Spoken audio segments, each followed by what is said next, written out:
Assalamualaikum warahmatullahi wabarakatuh. Alhamdulillahilladzi hadana lihada wa ma kunna linahtadiya laula an hadana Allah. Asyhadu an la ilaha illallah wahdahu la syarika wa asyhadu anna Muhammadan abduhu wa rasuluh. Allahumma salli ala Muhammadin wa ala alihi wa sahbihi ajma'in, amma ba'd. Qala Allah ta'ala fi kitabihil karim, ya ayyuhalladzina amanu taqullaha haqqa tuqatih wa la tamutunna illa wa antum muslimun. Hadirin dan hadirat yang semoga Allah Subhanahu wa taala rahmati kita semua. Di waktu ini antara pada setelah asar sampai menjelang maghrib adalah waktu yang mustajabah untuk berdoa kepada Allah. Untuk setiap pekannya kita diberikan Allah waktu khusus untuk berdoa, baik yang kita duduk berdoa atau khususkan cara tertentu, tidak ada masalah. Dan kita doakan saudara-saudara kita yang mungkin mereka tidak mendengarkan dan tidak menyaksikan, dan itu tidak termasuk doa yang mustajabah ketika kita mendoakan orang yang mereka tidak tahu kalau kita mendoakan. Dan saat itu juga mereka akan mengatakan walaka dimithlu, begitu juga seperti yang saya. Makanya mendoakan saudara kita yang tidak mengetahui kalau kita mendoakannya kebaikan, maka kebaikan itu akan kembali kepada kita.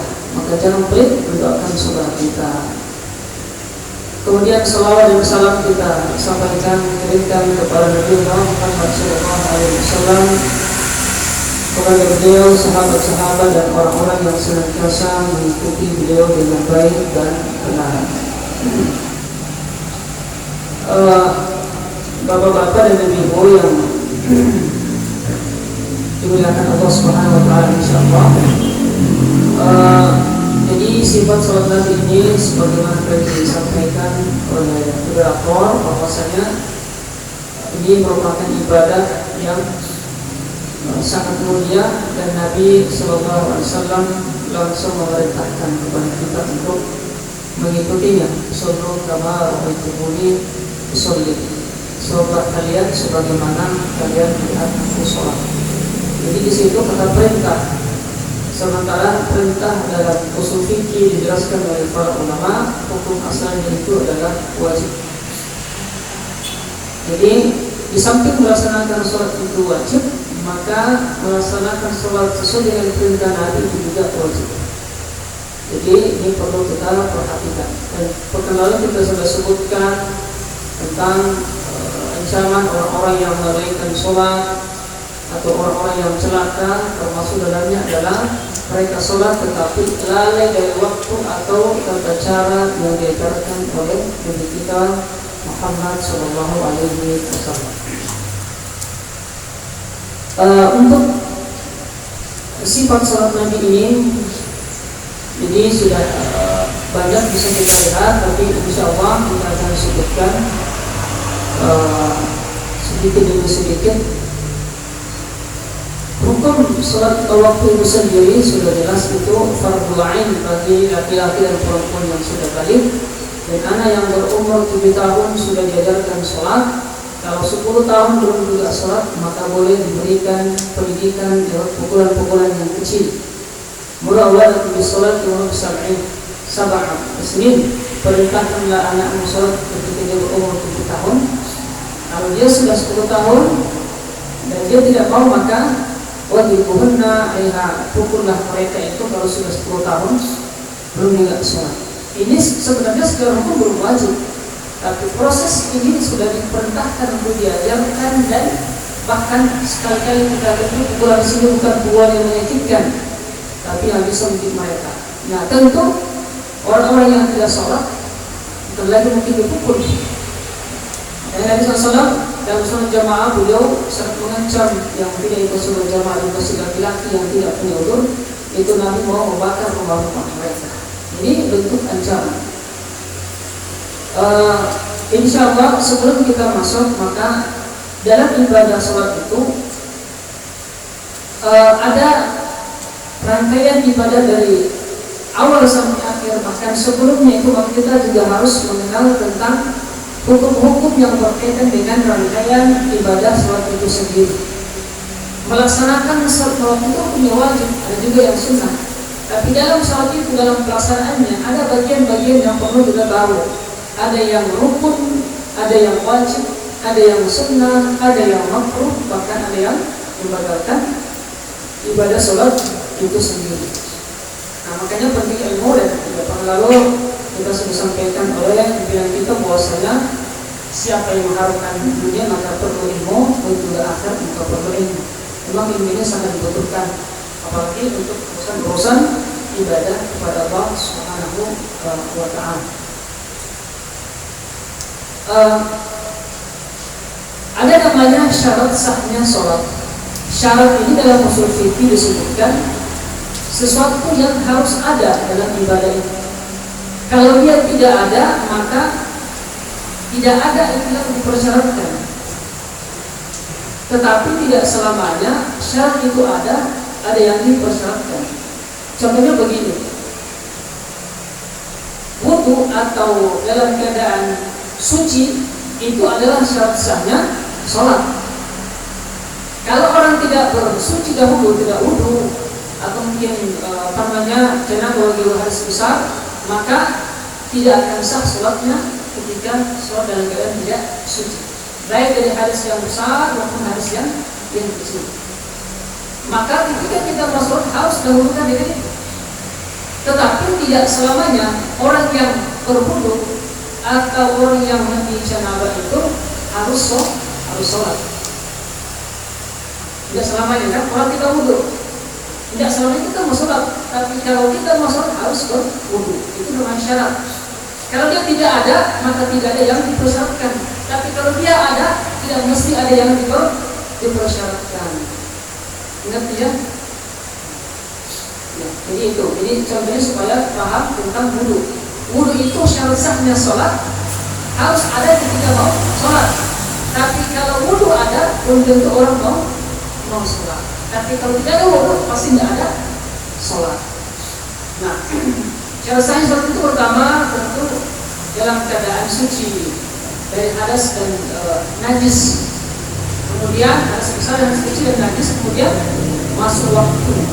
Sudah tahu semua masuk waktu. Kemudian bersih dari najis, baik badan kita, pakaian kita, tempat kita sholat. Itu harus bersih. Najis itu benda, sementara hadas itu ma'nawiyah. Kalau najis itu, kalau dia sudah hilang dari tempat kita, badan kita, baju kita, maka sudah cukup. Tapi kalau hadas harus dihilangkan dengan wudu atau mandi janabah atau tayammum jika tidak ada air. Tapi bedanya hadas, kalau kita tidak lakukan wudu dengan janabah maka tidak akan suci. Tapi kalau najis, kalau hilang najisnya maka tidak perlu kita berwudu kembali, cukup hilangkan najisnya. Itu yang perlu kita pahami. Sehingga nanti jangan sampai kemudian kita merasa menginjak kotoran yang najis, maka kita cukup membersihkannya, maka jangan lagi kita berwudu, itu sudah cukup karena sudah hilang najisnya. Najis itu tidak membatalkan wudu seperti itu. Cuman menghalang kita untuk sholat karena ada najis. Kalau sudah hilang berarti sudah boleh sholat. Itu syarat sahnya. Kemudian dari menghadap kiblat dan seterusnya itu semua syarat. Kemudian untuk aurat, laki-laki itu auratnya itu kan minimal dari pusat sampai di lutut. Itu pendapat yang masyhur yang terkenal.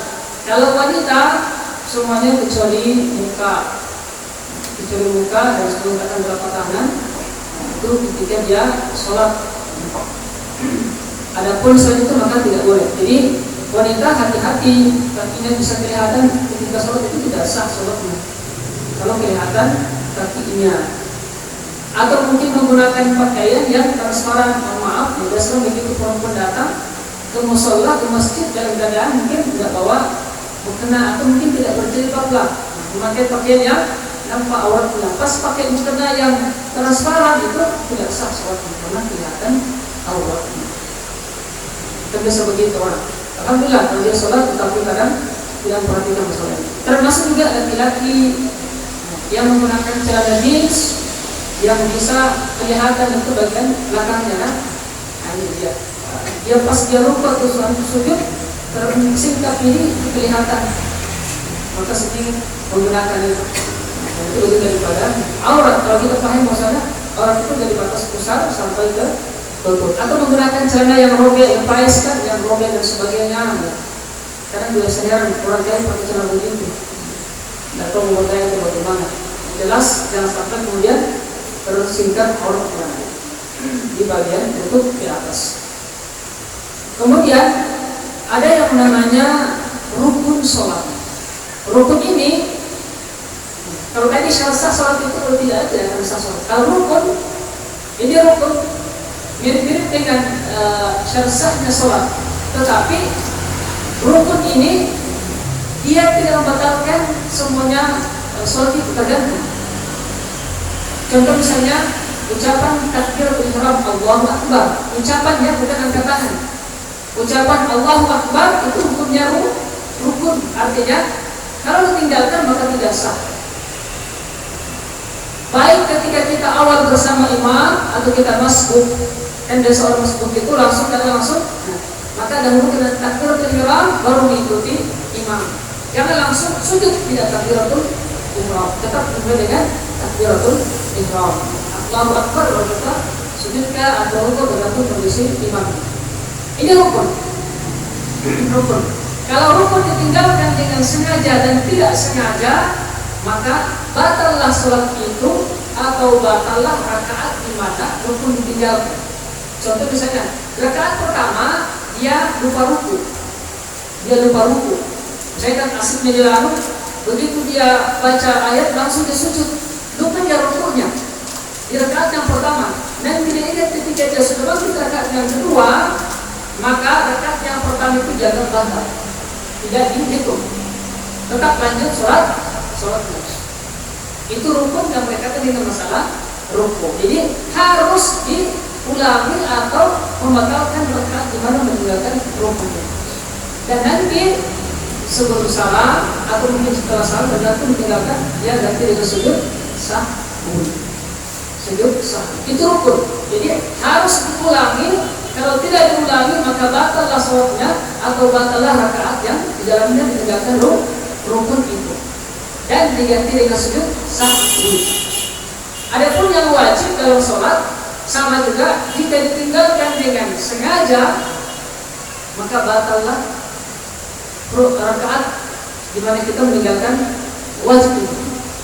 Tetapi wajib kalau sempat diulangi bisa, tapi kalau tidak mengapa. Tapi cukup diganti dengan sujud sahwi. Contoh misalnya tasyahud awal itu rukun wajib. Kita sudah rakaat yang kedua, kita lupa tasyahud awal, langsung berdiri rakaat ketiga kita baca Al-Fatihah, pasti tadi saya lupa. Maka kalau kondisi begini tidak perlu kita terus tahiyat tasyahud awal, cukup lanjutkan sholatnya karena sudah lewat.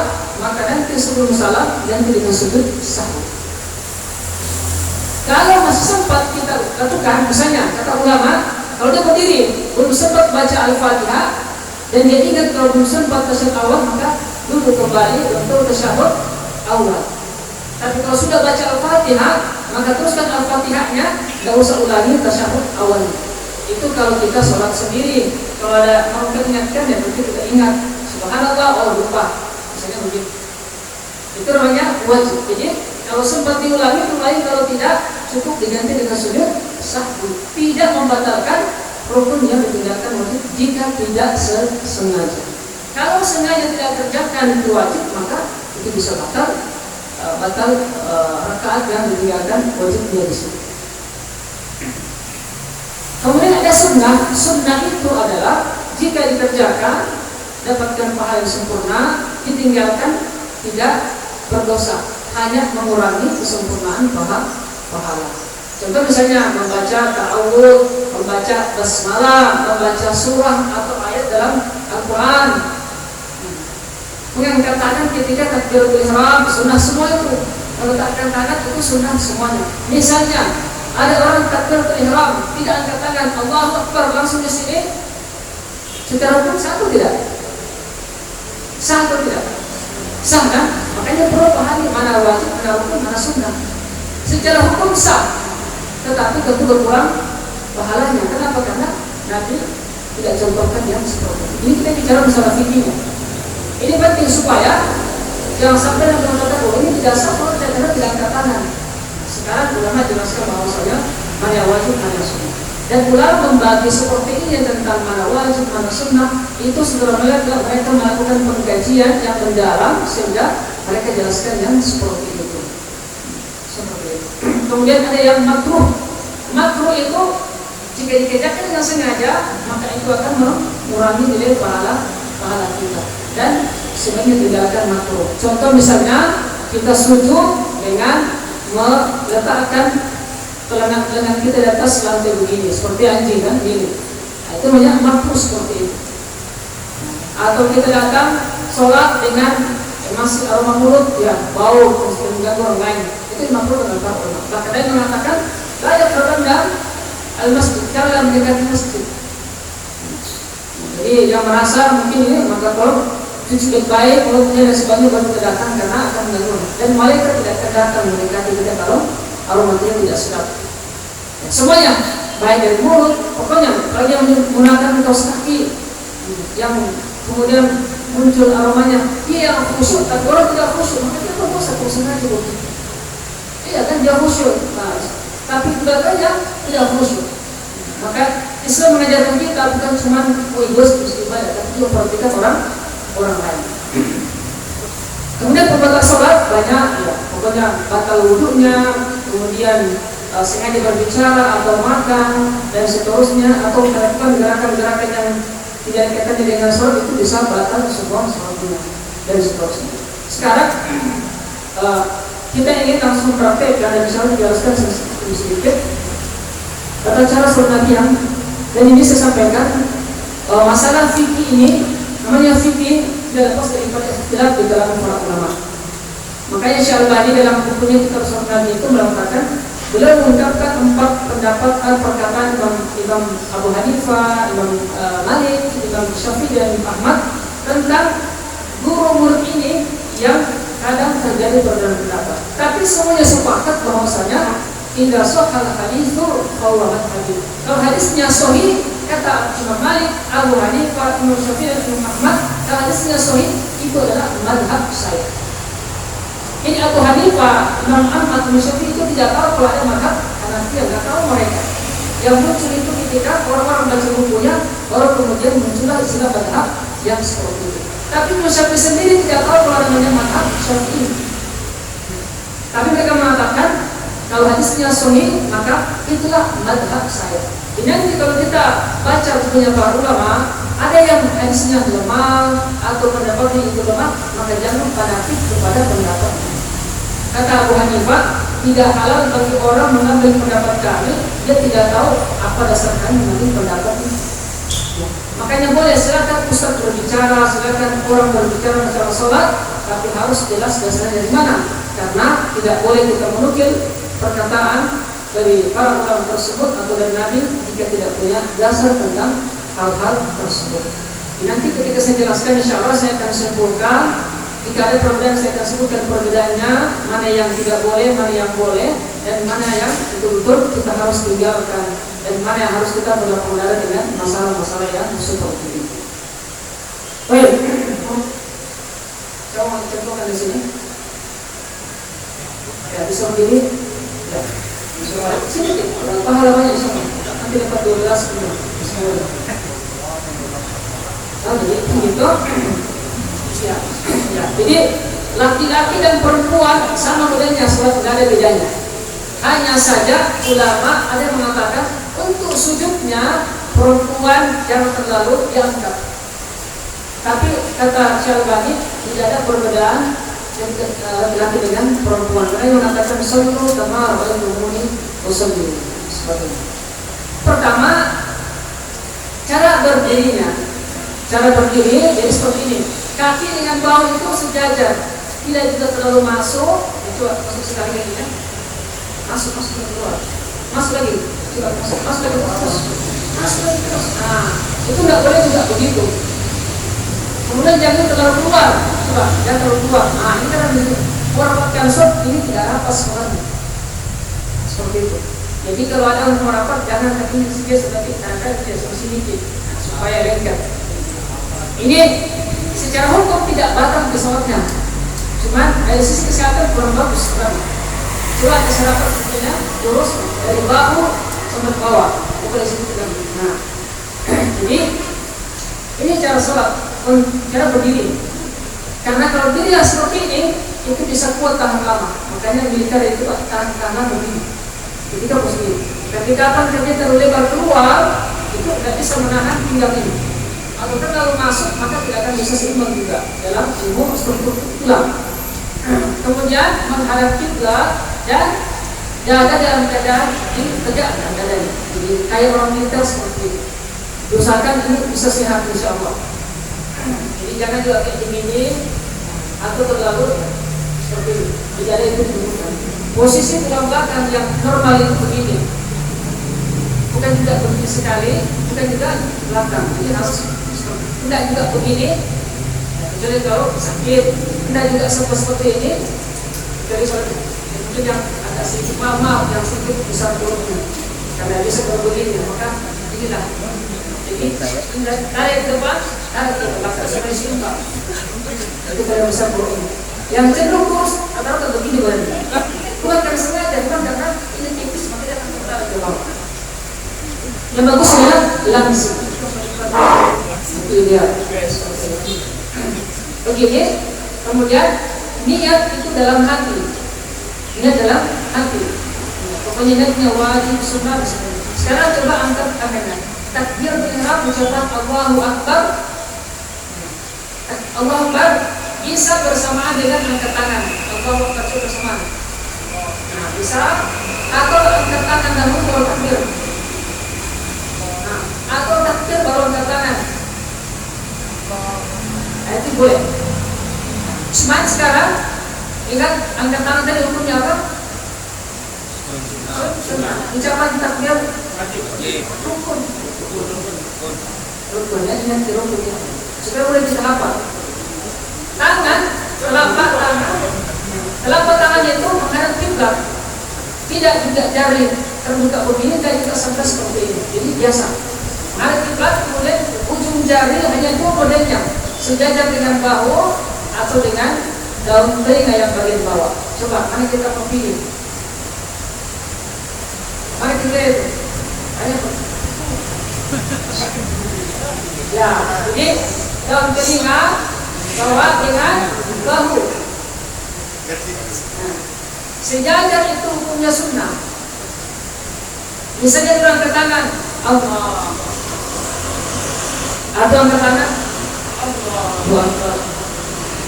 Jadi yang tepat seperti tadi. Kalau angkat tangan begini, apakah sah perutnya? Sah. Sah. Kalau belum tahu, dan kalau sengaja begitu, dan ini yang paling bagus bisa jadi berdosa karena membuat aturan yang baru.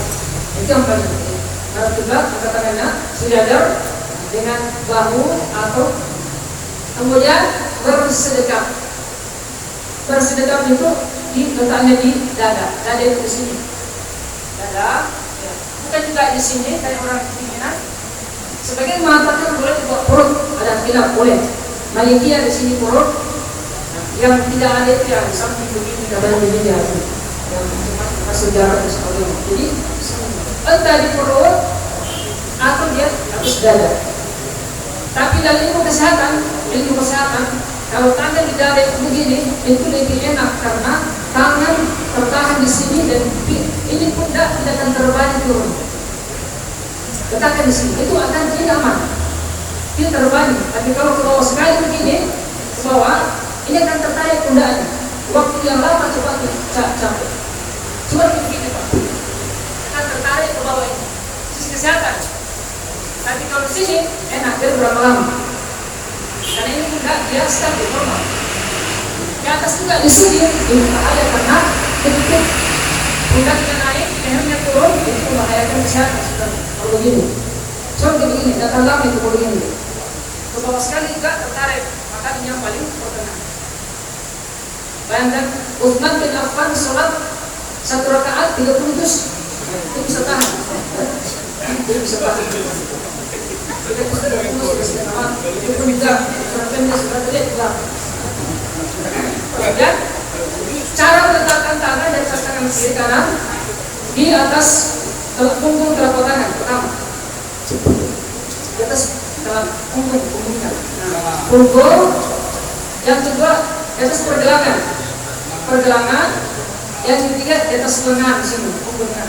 Ketiga punggung, lengan dan pergelangan dengan lengan. Caranya diletakkan dan digenggam.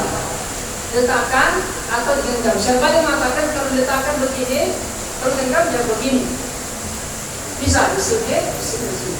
Dan ternyata juga ilmu kesehatan, kalau kita meletakkan di sini, punggung, pergelangan ini, itu masih aman kita punya kerja.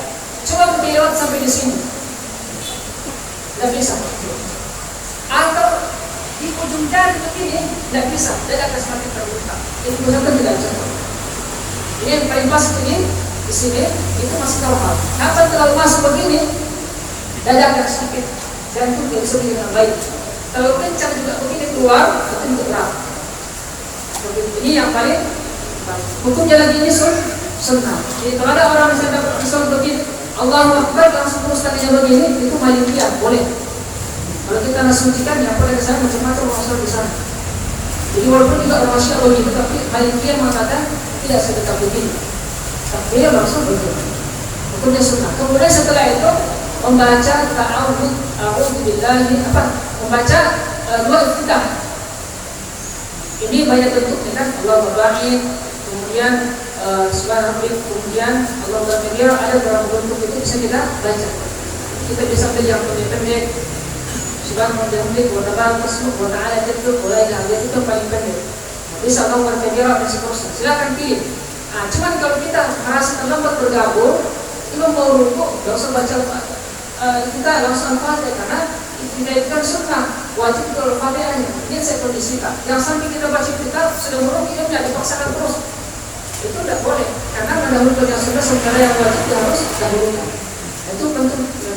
Kemudian setelah itu membaca ta'awudz billahi minasyaitonir rajim. Hukumnya sunnah dan cuma sekali dalam sholat. Ta'awudz.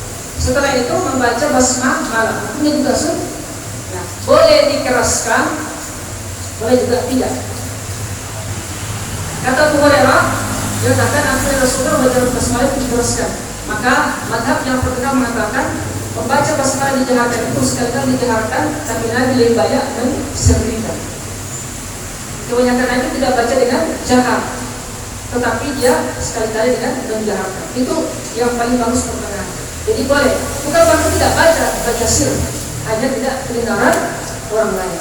Membaca itu minimal menggerakkan lidah.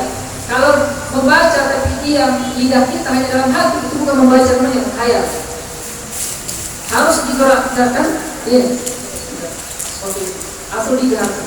Kalau hanya begitu saja dalam hatinya, makanya ada orang biasa mengaji itu sebut Ramadan bisa selesai sampai 3 kali khotam karena kita membaca tapi melihat. Nah itu kalau baca kalau begitu biar berapa kali bisa makan itu harus digerakkan tidak. Kemudian setelah itu membaca Al-Fatihah. Hukumnya adalah wajib bagi yang mampu. Orang yang mualaf yang baru maka sambil belajar terus dibaca. Bagi yang sholat sendiri wajib atau sholat imam wajib. Adapun ma'mum ada khilaf yang mau untuk sholat yang jahat, yang dikeraskan suaranya rakaatnya, maka tidak perlu membaca Al-Fatihah. Tapi kalau sir tidak kedengaran, misalnya sholat zuhur sholat isya yang 2 rakaat terakhir tetap dia wajib baca. Adapun yang 2 rakaat pertama tidak wajib karena sudah kedengaran. Maka itu pendapat yang sebagian mengatakan seperti ini. Kalau saya pribadi wajib mau sir mau dijaharkan tetap makmum wajib membaca Al-Fatihah. Jika seandainya maupun dia datang terlambat imamnya dan tidak sempat baca Al-Fatihah karena harus mengikuti imam, misalnya pas tinggal sedikit mau dia baca surah yang dia hafal, tinggal sedikit ini, misalnya terus beliau majid anil na'im, dia lapor masuk maka tidak usah baca Al-Fatihah, nanti akan dapat. Yang sampai dia baca sampai selesai sementara imamnya sudah rukuk bahkan mau bangun baru juga rukuk, ini bisa batal sholat dengan tidak mengikuti imam. Makanya pernah sahabat Nabi sementara rukuk dalam sholat, sahabat datang di luar, sementara rukuk ini sahabat langsung takbir dan rukuk di luar sholat, masuk sampai dalam keadaan rukuk itu. Karena ternyata kalau kita dapat imam rukuk itu sudah dianggap satu rakaat. Jadi kalau kita tidak sempat baca surah Al-Fatihah tapi masih dapat imam rukuk, maka tidak dapat satu rakaat. Jadi walaupun tidak baca Al-Fatihah, ini uzur, itu boleh. Kemudian membaca ayat atau surah yang kata Nabi, "Qul maqra' ma tayassara minal Qur'an", baca yang mudah bagimu. Jadi jangan dipaksakan yang panjang atau yang belum kita hafal. Boleh surah, boleh ayat, boleh berurutan surahnya, boleh juga tidak berurutan, atau boleh ayatnya tidak sama. Misalnya di ayat yang lain pada surah lain, ayat yang pada surah itu tidak bersama, tidak ada yang melarang. Dan hukumnya sunnah, hukumnya sunnah. Misalnya kita tidak baca surah maka tidak apa-apa, tidak batal sholat tapi tidak sempurna pahalanya. Itu ketika baca ayat. Maka jangan dipaksakan untuk baca ayat atau surah yang tidak suka apa. Sedikit lagi, kemudian tadi ucapan amin itu amin sunnah bagi semuanya, baik imamnya, baik juga bagi makmum. Itu ucapan amin atau amin boleh, amin atau amin itu boleh digunakan seperti itu, baik yang makmum maupun yang imam. Nah, kemudian baca ayat, setelah itu baru kemudian kata ulama, kapan makmum membaca Al-Fatihah? Apakah bersamaan dengan imamnya atau setelahnya? Tidak ada penjelasan khusus tentang kapan makmum baca Al-Fatihah. Yang penting wajib baca Al-Fatihah, terserah apakah mengikuti imam per ayat atau tunggu yang selesai baca Al-Fatihah baru kita baca, tidak ada masalah. Terserah, yang penting baca Al-Fatihah seperti itu. Itu berdasarkan para ulama. Kemudian mulai rukuk dengan mengatakan ucapan Allahu Akbar.